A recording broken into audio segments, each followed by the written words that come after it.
Има ли план градот можеби и на Скопска Црна Гора да прави вакви патеки?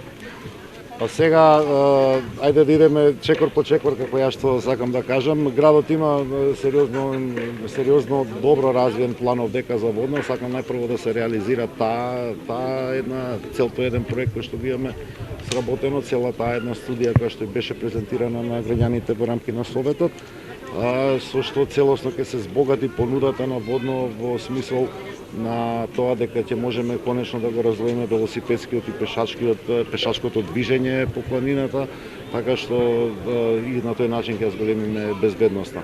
Од кога ќе го завршиме тоа, никогаш нема да застане материјата. Веројатно дека ќе најдеме некоја дестинација на Скопска Црна Гора која што ќе можеме да ја оплемениме на ваков начин, кој што мислам дека е добар стандард за велосипедски сообраќај. Надвора тема може? Секогаш. Во однос на образованието, како претседател на ЗЕЛС, колку од општините досега се согласија за целодневна настава, бидејќи МОН нема таква информација, за тоа прашувам.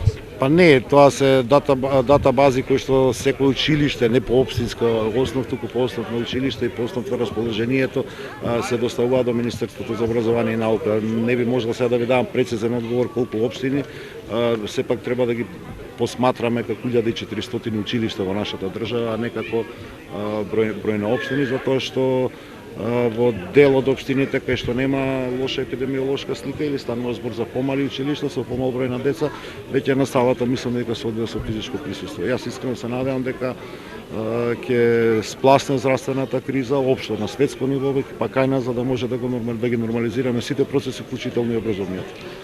Во однос на условите за онлайн настава, каква е состојбата во Скопје? Знам дека основните нели се под юрисдикција на општините, меѓутоа дали сите имаат услови за онлайн настава и дали сите наставници во Скопје имаат соодветна IT опрема? За средните училишта можам да потврдам дека квалитетот на онлайн наставата е добар, односно техничкиот дел.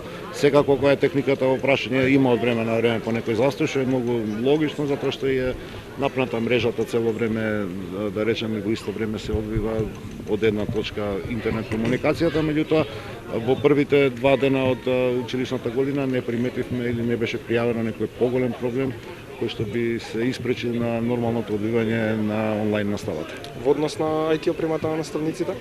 Па генерално мислам дека имаат сите, немаме некоја пријава и дојава, наму каде што имаше недостаток градот уште пред започнувањето на школската година интервениравме, така што не гледам дека има, барем јас немам некоја информација дека имам некаков тип на посериозен недостаток. Во однос на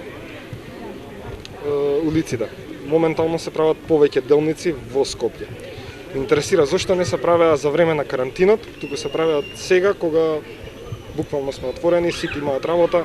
Зошто не се искористи тој период од 2-3 месеци да се средат сите улици?